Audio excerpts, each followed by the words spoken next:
Welcome back to the Morning, Noon, and Night Show. I'm Louis Canfield here on Plum TV Channel 16. We are very happy to have with us Thomas Hoving, the ex-director of the Metropolitan Museum of Art. We've been having a great conversation during the break. We're very excited to have this interview. Welcome, Thomas. Lou, good to be here in this crazy studio. It's not a studio, Thomas. It's a bar. That's what I thought it was. But we like it because we get to see all the skiers. It's really good. And we have a camera right outside on Bridge Street, and we can talk to the skiers on their way to the slopes. Very up to date. So tell us what you're doing in Vail. I'm giving a lecture tomorrow night at the Vail Symposium on a book I've just finished called The Artful Tommy. That's me. And it's a name that was given to me when I hit bottom. On my 20th birthday at Princeton University, after a 3.5-day drunk before midterm exams, which I was going to fail, I said, what's the easiest course in the university? I got to stay in. And one of my friends said, take art. They turn the lights out and you can nurse your hangover. So I immediately signed up, but I signed up by mistake to the hardest course in the humanities. Which was? And my friend said, if you take art, we'll call you the Artful Tommy. That's good. Now, you ended up staying at Princeton and getting 2 additional degrees in the art field. Yes, that's right. Yeah, I kind of was slow, and I was stumbling around. I didn't know you had to only have 1, so I got 2. Actually, I have 4. They gave me one called Doctor of Humane Letters, and Lou, I've never written a good letter in my life. Should I call you doctor from here on in? If you want to be pompous about it, go ahead, but you don't look pompous. I mean. So that's a pretty decent college career, but not so decent as your elementary school and high school career. Do you want to tell us a little bit about that? He knows something that he shouldn't have divulged. I was thrown out of Buckley School in New York. I was thrown out of Exeter Academy in New Hampshire, all for cause. And guess what? They were right. Right. And look at where you are now. It's good to get that stuff out of the way early. Or you mean it's just a catharsis for the Canfield? Exactly. The Canfield catharsis? Well, you know, several of the Canfields didn't make it through Exeter either. I will not mention. Really? I won't mention. I heard one of them threw up on the dean's lap. I don't know where you got that fact. From you. Anyway, moving right along. Yeah. You went to Princeton, then you came back to New York. You worked at the Parks Department before being made the director of the Metropolitan Museum of Art. Correct. Now, of course, we want to hear about that, but what I really want to hear about is New York in the 60s and 70s. Tell us some stories about that before we go into talking about your role at the museum. John Vliet Lindsay, the mayor of New York, really illuminated the place.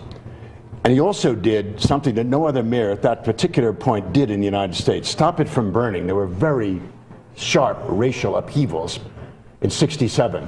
And as Parks Commissioner, I was in charge of games and circuses, right? And I pitched to the mayor, I said, let me do games and circuses all around the ghetto areas and keep their minds off burning the places. And we'd had all sorts of activities deep in the ghettos. And I hired from every one of the big New York gangs, the information officer, who was really the top guy. And he gave him a parkie with a chauffeur and had him come to work every day, and we had no problems. And I started jazz concerts in the Wallman Rink. You don't skate in the summer, so we had them in the summer. And it changed New York. I began to be known as the Clown Prince of Fun City. That's excellent. That's an excellent story. I'm glad we went off on that tangent. And tell us a little bit about the museum. You're really credited, I believe, with getting museums, at least the Met, to function more like a business, or you brought a business acumen or a business mind to running the museum. Tell us a little bit about that. Well, immediately we got for the Board of Trustees, you don't have to pay them, which is a way you get great talent for cheap. We got people who were excellent in running small businesses like the Met, which had 2,000 employees. It's not like a huge automobile company. But we also, because of my background, my father was in retailing, Tiffany and Company, Bonwit Teller, which was a great specialty women's store. I took the shops. There was one booth, it was about the size of this table. And we expanded the inventory, and finally, the annual net income of this store was something like $60 million, which is an enormous amount of money. And we got the IRS in immediately before we started this and gave them a special office and said, track everything we want to do. We want to know now that it would be a problem, not later when we have to pay fines and all of that. And they really gave us pretty much, they stopped certain things, but they gave us a carte blanche on most things. I got one more question for you before we go to a break, and then we'll come back. What's a break? But an ad break. We've got a mid-break bumper, kiddo? We gotta pay some bills here. Oh, okay. But anyway, here's my question for you.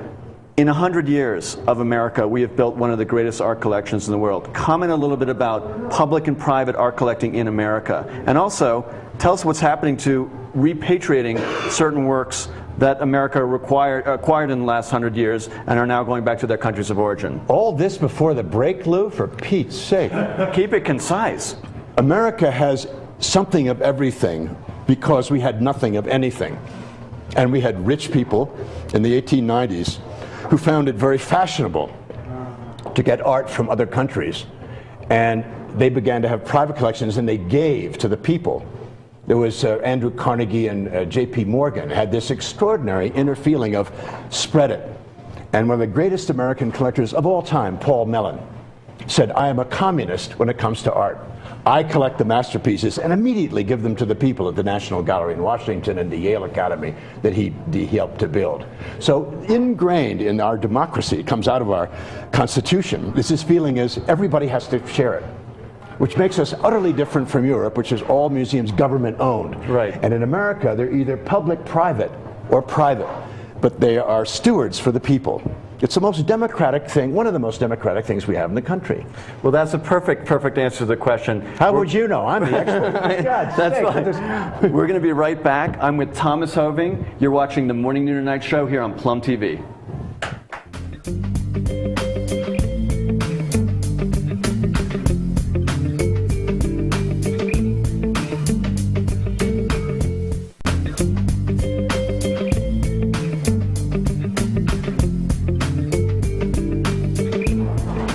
Hi, you're watching the Morning, Noon, and Night Show. I'm Louis Campfield. We're sitting here with Thomas Hoving, colorful character.